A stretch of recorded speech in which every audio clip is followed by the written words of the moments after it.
पिछले वीडियो में हम लोग दूसरा चैप्टर कंप्लीट किए थे और दूसरे चैप्टर के एक्सरसाइज का क्वेश्चन भी सॉल्व हो गया था और उम्मीद करते हैं कि आप लोग सेकंड चैप्टर का कंप्लीट नोट्स बना लिए होंगे और नोट भी कंप्लीट हो गया होगा और एक्सरसाइज के क्वेश्चन भी कंप्लीट हो गए होंगे। और सबसे बड़ी बात यह है कि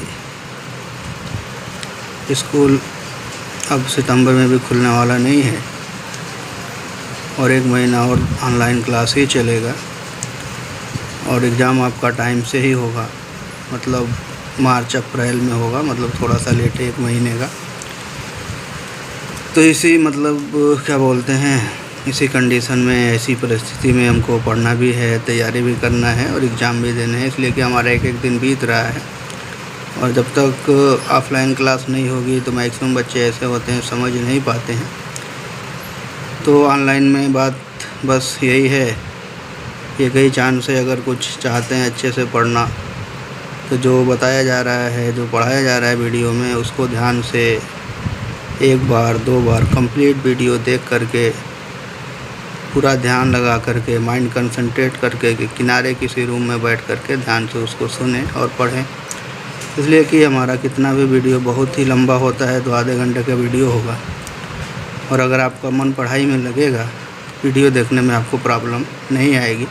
इसलिए कि बहुत से कि पिक्चर के वीडियो होते हैं, 2-2 घंटे, 2.5 घंटे का वीडियो हम बिना किसी कि व्यवधान के देख लेते हैं। तो ये आधे घंटे का वीडियो है, अगर मन होगा पढ़ाई में तो देखना बिल्कुल हमारे लिए आसान हो जाएगा। एक और प्रॉब्लम आ रही है नेटवर्क की, तो उसके लिए बस एक ही तरीका है आपका कि जब आपके कि मोबाइल पे नोटिफिकेशन आ जाए कि वीडियो डाउनलोड हो चुका है और अगला वीडियो हमारा कि यूट्यूब पे आ चुका है, तो उसके लिए एक ही तरीका है, किसी ऐसी जगह पहुंचिए जहां पे नेटवर्क आपका काफ़ी अच्छा हो, वहां पे जाकर के उस वीडियो को डाउनलोड करिए और फिर आकर के आप कहीं भी रूम में बैठ कर के आराम से उसको पढ़ सकते हैं। 1 बार 2 बार पढ़ के अच्छे से नोट्स बनाइए। नोट्स बनाने के बाद उसके जो अच्छे पॉइंट्स हैं, वैसे हमने तो सारे पॉइंट्स को हाईलाइट कर दिया है नोट में, लेकिन फिर भी अगर आपको ऐसा लगता है कोई और पॉइंट है जो हाईलाइटेड होना चाहिए, इसमें नज़र हमारी हमेशा पढ़नी चाहिए, उसको भी आप हाईलाइट कर लें और करके अच्छे से पढ़ाई करें। पढ़ना ही विकल्प है, पूरा का पूरा हमारा टाइम है, कहीं आना जाना है नहीं। इसलिए कि जो ये बीमारी चल रही है, इससे हम अपने आप को बचाएंगे तभी बच पाएंगे, वरना कोई हमको बचाने वाला नहीं है। इसलिए हमेशा डिस्टेंस में रहें और घर में बैठ के अच्छे से पढ़ाई करें। लोगों से मिलने जुलने से थोड़ा कि परहेज करें। बचे रहेंगे तो फिर पढ़ाई हो जाएगी। तो कहीं भी हो, बैठ के ध्यान से 1 बार 2 बार वीडियो देखिए और देख के पढ़ाई करिए। और जो चैनल है ना, इसको सब्सक्राइब भी कर लीजिए। अगर वीडियो अच्छा लगे तो लाइक भी कर दीजिए। तो अगर जैसा भी आपको, इसलिए कि सब्सक्राइब कर लोगे, नोटिफिकेशन आएगा अगला वीडियो का तो तुरंत आप पढ़ लेंगे, वरना धीरे धीरे एक वीडियो करके अगर लेट करेंगे तो बढ़ता जाएगा और जब बहुत ज़्यादा बढ़ जाएगा तो फिर अब पढ़ने में दिक्कत होने लगेगी। ठीक है, तब हमारा 2 चैप्टर कंप्लीट हो चुका है। अब हम आगे बढ़ते हैं और अगला चैप्टर है हमारा धातु एवं अधातु। तो 8th क्लास में भी पढ़े होंगे आप लोग साइंस में, वहाँ भी धातु और अधातु के बारे में बहुत दिनों से पढ़ते आ रहे हैं। और धातु क्या है, अधातु क्या है, जनरल वही चीज़ें हैं, कुछ भी यहाँ पे भी नया नहीं है। थोड़ा सा हम उसको बढ़ा के पढ़ाएंगे, इसलिए कि इसमें वहाँ पे सिर्फ ये पढ़े थे कि धातु किसे कहते हैं, अधातु किसे कहते हैं, उसकी क्या प्रॉपर्टी होती है। लेकिन यहाँ पे धातुओं को कैसे हम प्राप्त करते हैं, कहाँ से धातुओं को निकालते हैं, कैसे कैसे धातुएँ होती हैं, कौन धातुएँ सक्रिय होती हैं, कौन धातुएँ कम सक्रिय होती हैं, इसके बारे में हमको जानकारी प्राप्त करना है चैप्टर में। तो बिल्कुल घबराने की ज़रूरत नहीं है, काफ़ी ईजी चैप्टर है और थोड़ा सा ध्यान लगा करके अगर समझेंगे, पढ़ेंगे तो आपके लिए बहुत ही आसान हो जाएगा। तो ये अभी फर्स्ट है तीसरे चैप्टर का। बहुत से बच्चे ऐसे होंगे जो कि अभी तक नहीं देख रहे होंगे, तो बहुत ही छोटा ही वीडियो होगा। थोड़ा सा सिर्फ धातु और अधातु की प्रॉपर्टी के बारे में थोड़ा सा चर्चा करेंगे हम लोग यहाँ पे, और मैक्सिमम चीज़ें आप पढ़ चुके हैं, उसी को हम थोड़ा कि रिवाइज ही करा दे रहे हैं। तो 1 बार 2 बार रिवाइज हो जाएगा तो चीज़ें दिमाग में बैठ जाती हैं और आपके लिए ईजी हो जाएगा। ठीक है, हम शुरू करना चाह रहे हैं कि हम एलिमेंट के बारे में तो आप लोग जानते हैं, पढ़े भी होंगे। 9th में भी तत्व की परिभाषा लिखवाई भी गई होगी और एलिमेंट की डेफिनेशन जानते हैं। तो उसी एलिमेंट को हम डिवाइड करेंगे 2 पार्ट में।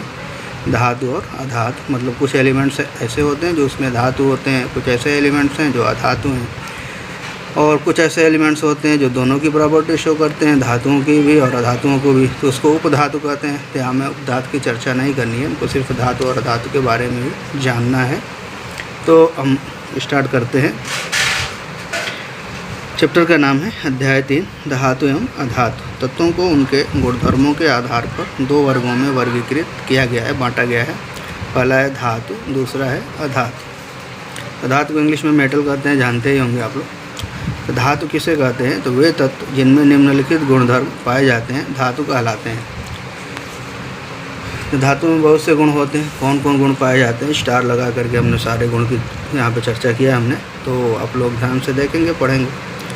सबसे पहला क्वालिटी उसकी ये है कि अपने शुद्ध रूप में, अगर शुद्ध रूप में धातु होगा, अपने शुद्ध रूप में धातु की सतह चमकदार होती है।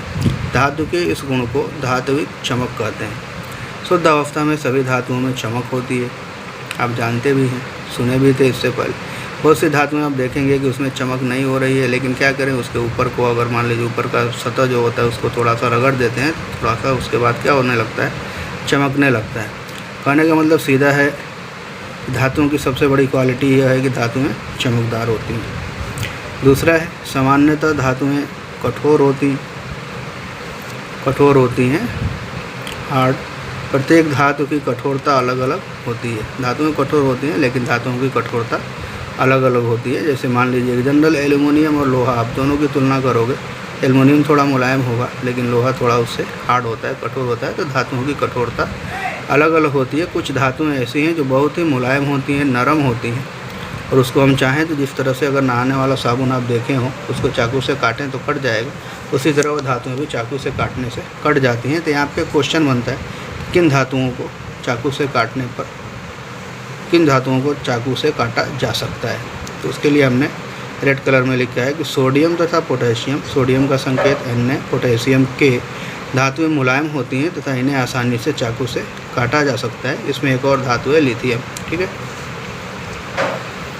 अगला है कि सभी धातुएं कमरे के ताप पर ठोस हैं।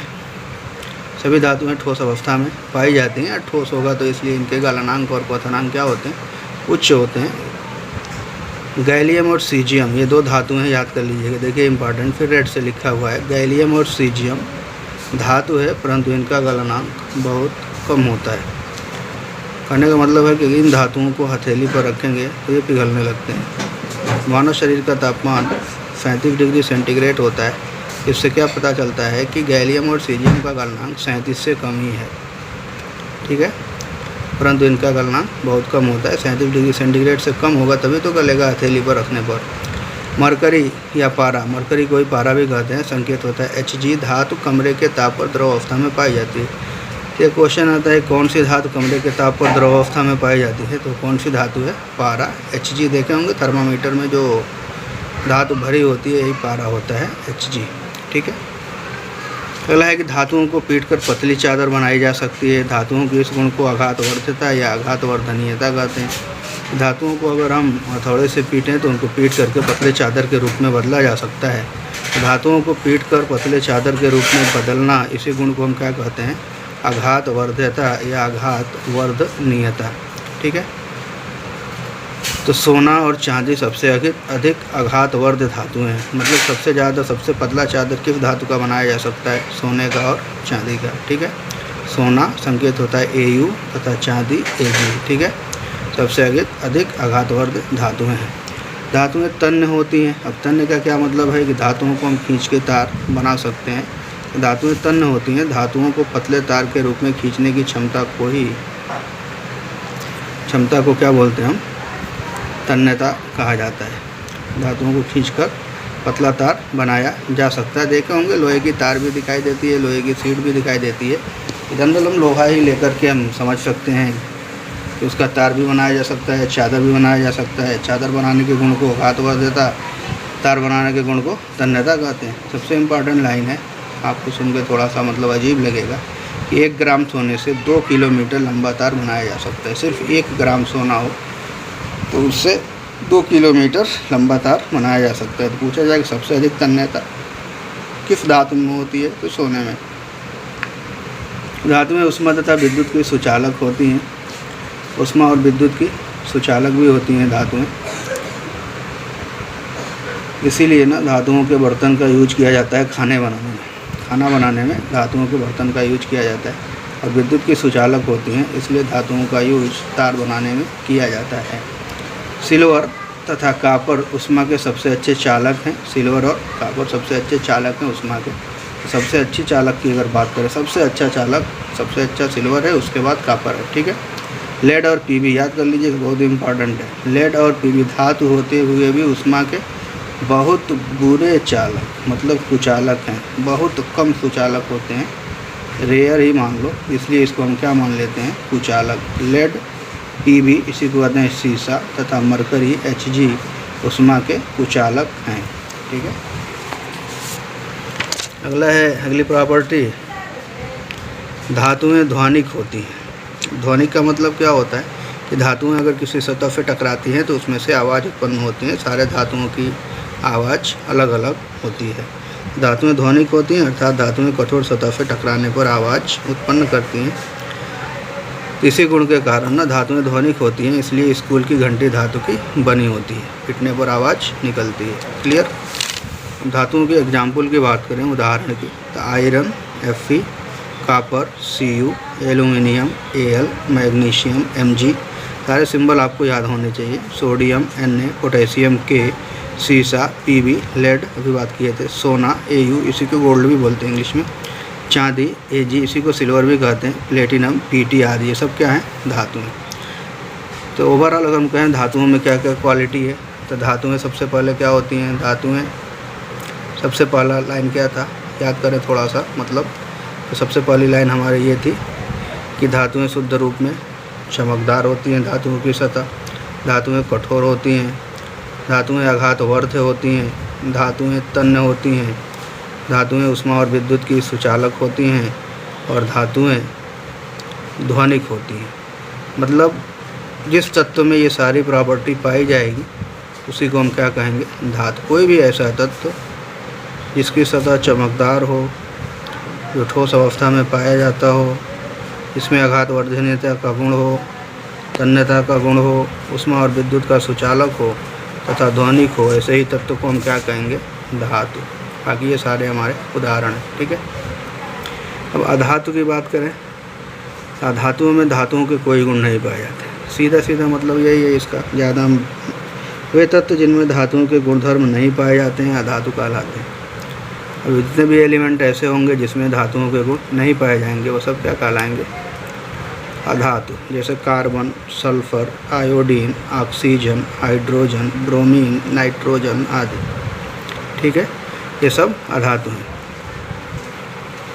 ब्रोमीन ऐसी अधातु है, अकेला सिंगल याद रखिएगा, ब्रोमीन ऐसी अधातु है जो द्रव होती है। इसके अतिरिक्त सभी अधातुएं ठोस या गैस अवस्था में पाई जाती हैं।